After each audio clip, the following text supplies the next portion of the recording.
Did you know that Africa had female armies so fierce that European colonizers trembled at their mere mention?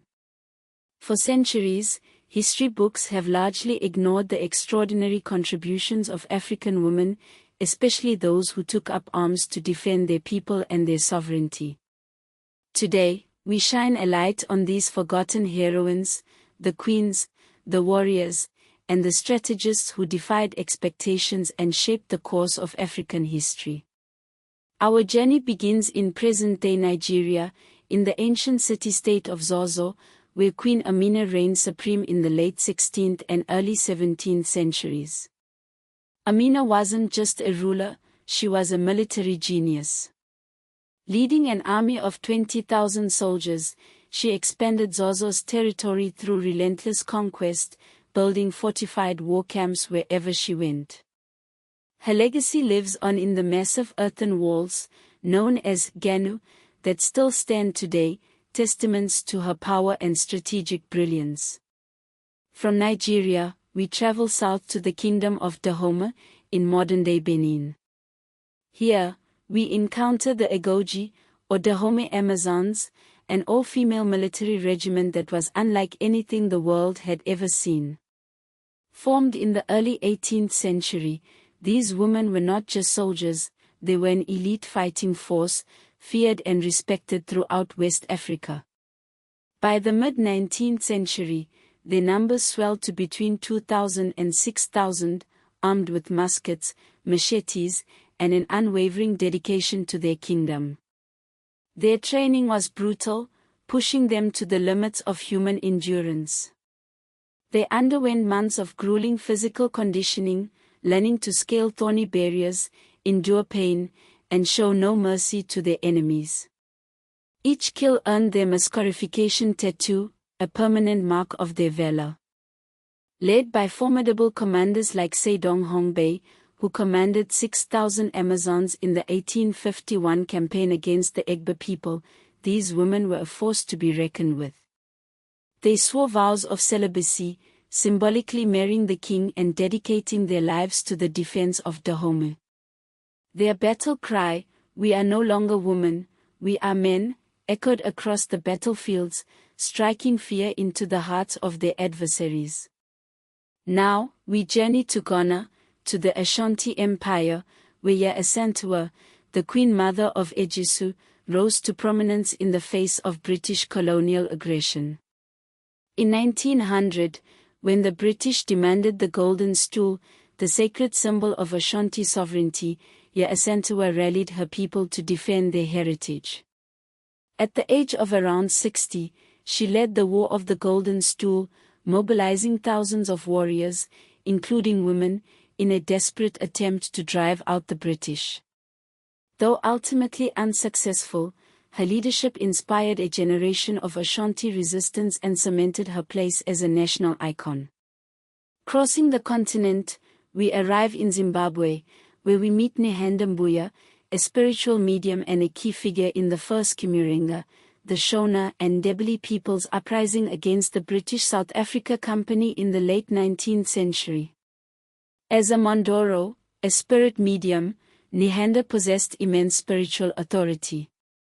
She used her influence to inspire resistance against the colonizers, urging her people to fight for their land and their freedom. Even in the face of capture and execution, Nehanda remained defiant. Her last words, "My bones will rise," became a rallying cry for future generations of Zimbabwean freedom fighters. Her prophecy influenced Zimbabwe's 1980 independence flag. Our journey takes us next to Lesotho and South Africa, where Mantatisi, the regent chieftainess of the Tlokwe clan, led her people through the tumultuous Mfikeng Wars of the early 19th century. With Zulu armies sweeping across the land, Mantatisi rose to the occasion, commanding an army of tens of thousands, including women and children. She fought bravely alongside her warriors, personally leading them into battle, using shields and assegais. Her strategic brilliance and unwavering determination enabled the Tlokwe to survive the Mfikeng, relocating her people hundreds of miles to escape the Zulu onslaught. Finally, we travel to Angola, where Queen Nzinga of Ndongo and Matamba waged a decades-long guerrilla war against the Portuguese colonizers. A brilliant diplomat and a skilled military strategist, Nzinga defied Portuguese attempts to subjugate her kingdom. She allied with the Dutch, offering them trade and military support in exchange for their assistance in fighting the Portuguese. For nearly 40 years, she resisted Portuguese rule, leading her warriors in battle and negotiating treaties to protect her people's interests.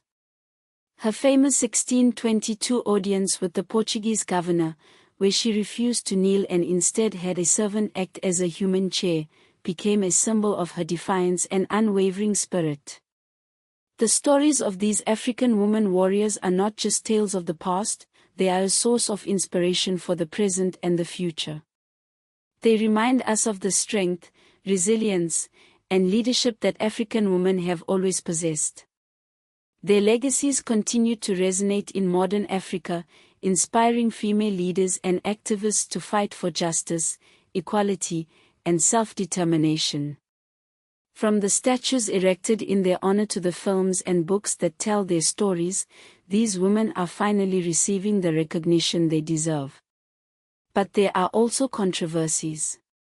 The Dahomey Amazons' involvement in the slave trade is not something glossed over. We understand that their power was built on a terrible practice. The erasure of Queen Hangbe from the Dahomey chronicles after her brother Okaba's death. The execution of Nehanda Mbuya shrouded in doubt and the suppression of her prophecy's true text. The exaggeration of European accounts paints a dehumanizing picture of these women. The tales of Queen Amina's lovers and deathbed stories that romanticize or undermine her military achievements.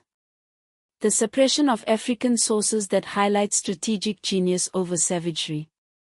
These African women warriors challenged patriarchal norms, disrupted gender roles, and defended their people against colonial aggression. Their stories deserve to be told, not just as tales of bravery and military prowess, but as testaments to the power of women to shape history and inspire change.